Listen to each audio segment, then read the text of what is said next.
When you speak about Pune, there are two things which will always come to your mind.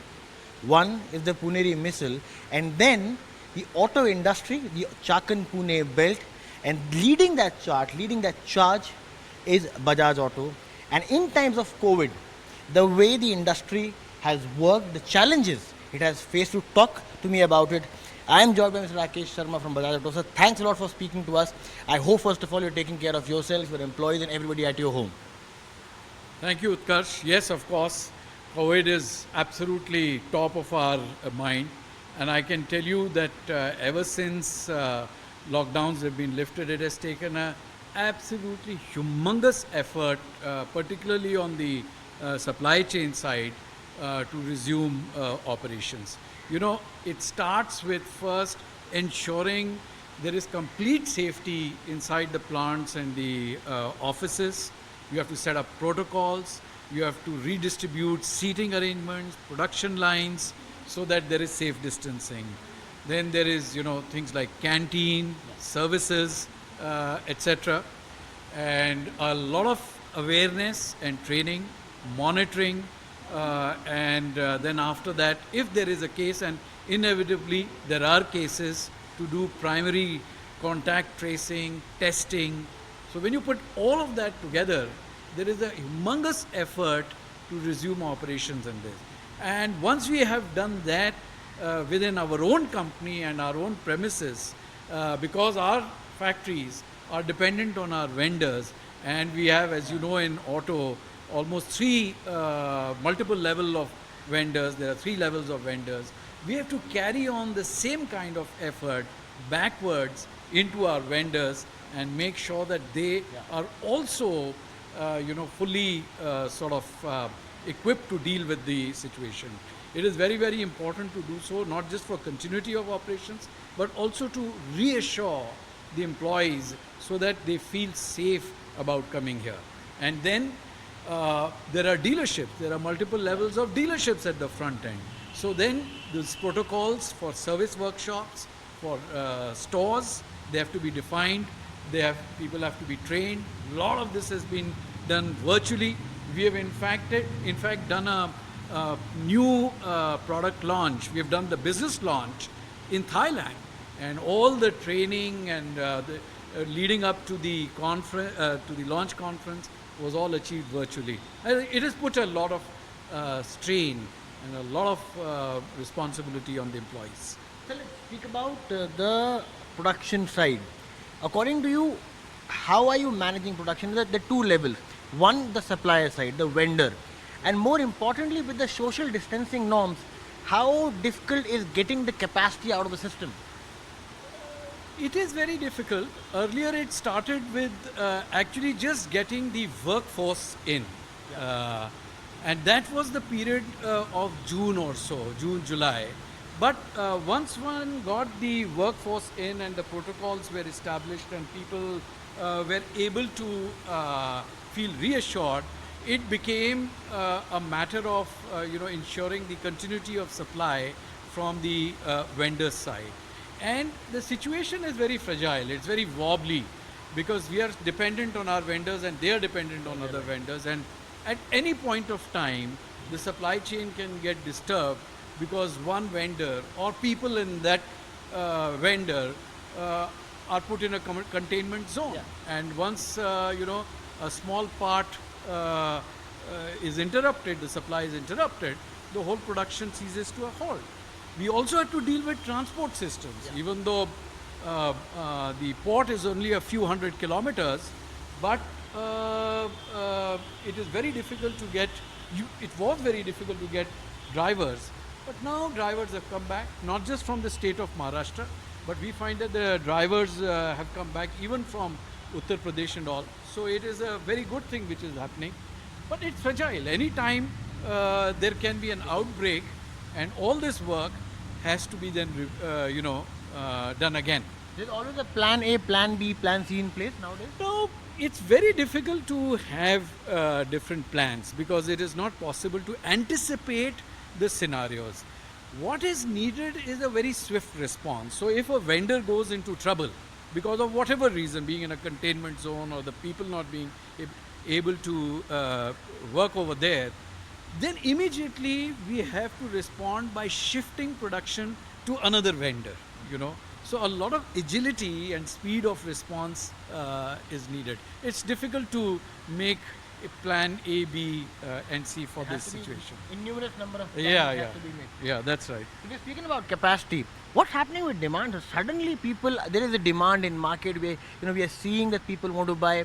Is it the shift to personal mobility? Is it good monsoons? Is it pent up demand, which is a bit extended? What is your reading of the market? Well, on the basis of the resumption of demand in beginning second half June onwards, we have seen a upsurge in demand, which is carried through with a little bit of up and down right into August. I would say it is all the factors which you mentioned.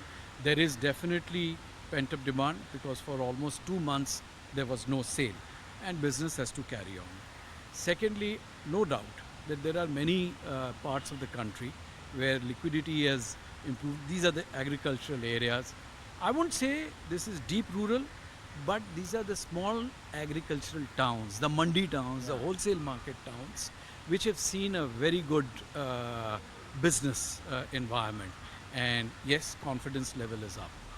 Since I would say August, end of July, August, we have been noticing in the urban centers demand picking up because of people perceiving two-wheelers as a safer option. So when you put it all together, it certainly is the one which is all of these are combining to impact demand. Is it a short-term, splurge in demand?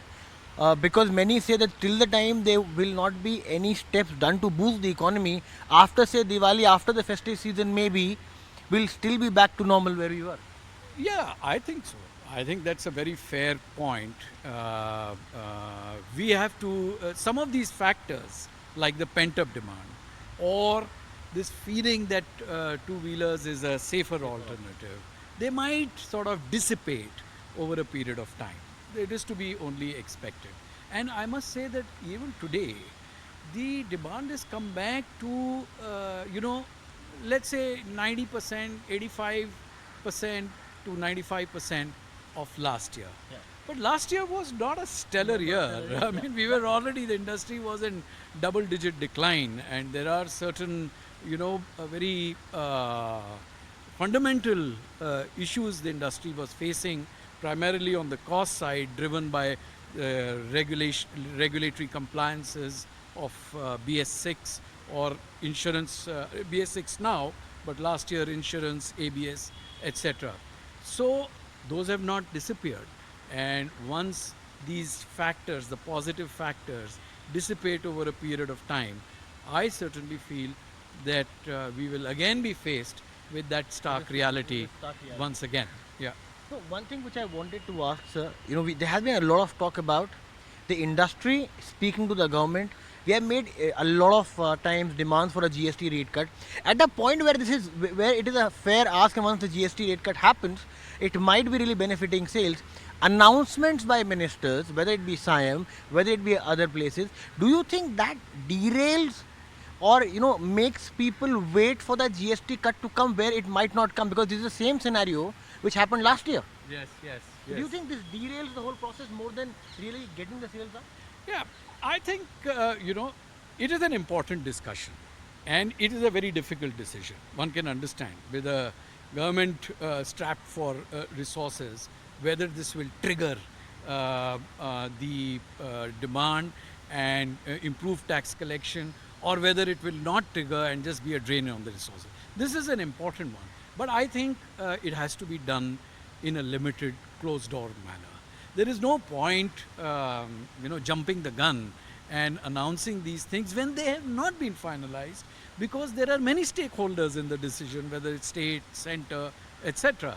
And certainly, the whole recovery process does get interrupted. I'm not saying it will get derailed, but it will certainly get interrupted. There are people who will start thinking, and this is wholly unnecessary, according to me. So speaking about now the capacity utilization at our plants, sir, How are we managing? Because we have international clients also to look at. We have exports there as well. How much of capacity we have been able to get back within the social distancing norms? So today I would say we are at about 95 to 97% of whatever orders that we have, and that final 3 or 4% is because of the point which I mentioned earlier, that the whole situation being fragile and wobbly, so something or the other gives away. But theoretically speaking, I would say we are now in a position since July, August to meet 100% of our demand.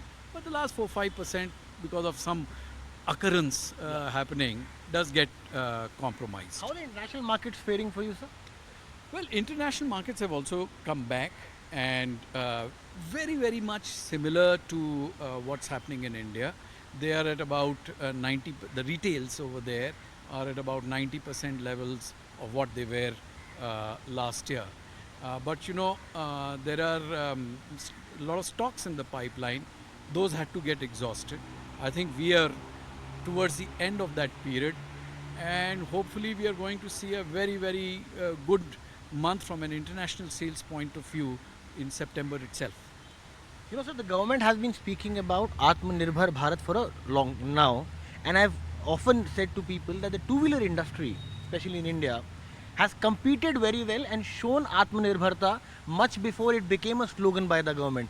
Bajaj leading the charts, given the fact that we have been vocal for local and then we have local and global. What was the trick? What do you think was the trick which managed us or the two-wheeler industry in large? There's still a lot of domestic participation in the industry vis-a-vis the four-wheeler industry. What is the difference and what makes the difference according to you? I think it starts with commitment of the management, the top management. Yeah. I mean, if the top management has a global view of things, it is the starting point. Nothing, because this is a long haul, and this requires a lot of patience and hard work and investments. So it starts with the management's commitment to it. Secondly, I think it is very helpful that we have a large domestic industry that allows us to have a large investment in R&D, product development, manufacturing, scale economics, etc. Because when you are competing globally, then you're competing with companies which are very, very price driven from China, and you're competing on the other end of the spectrum with heritage brands like the Japanese brands who have got multiple sourcing points, including India and China. And therefore you have to be very, very strong. And the scale which the domestic industry provides us gives us that kind of strength. Speaking about reducing the dependency from China, how can that happen? And what does the government really need to do to make that possible? Well, first of all, unless things get completely unstuck between the two countries, then it's another matter. But if there are things which cannot be sort of resolved politically, then we need to sort of look at things differently. But having said that, I, for example, don't see any reason for decoupling from China in a ferocious way. With that as the primary objective, China brings a certain set of advantages to the supply chain. Why not let our customers get benefit of that advantage? When we, so it is, I would argue for a case of interdependency rather than to look at sourcing from China as being our dependency on them. If we are dependent on them, they're also dependent on us. But this, of course, I'm saying with the context that the political situation between the two countries is managed. I don't think we need to take this into the area of business. To reducing dependency on China by switching off China is not the way. We're going to hurt ourselves. That has to be done by improving ease of business, by becoming more competitive, and we have seen that. Our Imports from China are, less than 3%, less than 4%. And it is not. It is not because we've got something pathologically against China.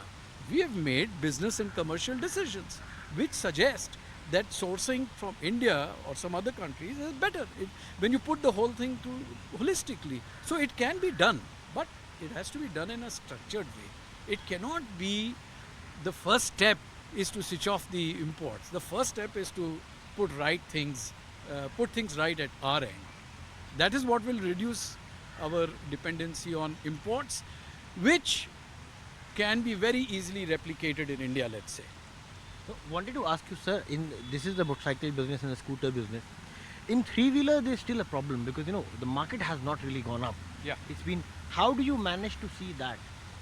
Yeah, the three-wheeler business is in a far more difficult situation because there are not enough people on the roads, there are no children going to the schools, the offices are not yet at full strength, people are not visiting restaurants, etc. So the income levels of the three-wheeler drivers are considerably impaired. I would say they are at about a 50% level. And the three-wheeler business runs on commercial finance, and when your income is impaired, ability to pay the EMIs gets compromised, and that sort of puts a brake on the return to normalcy of the industry.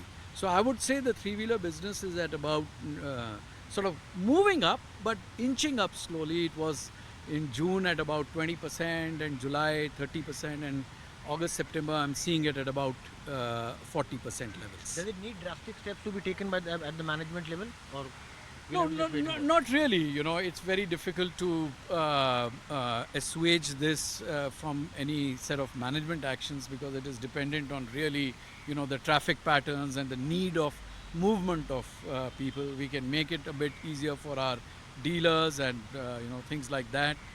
But I don't think there is any silver bullet in the management's armory which can suddenly, solve this problem. It'll be a step by step.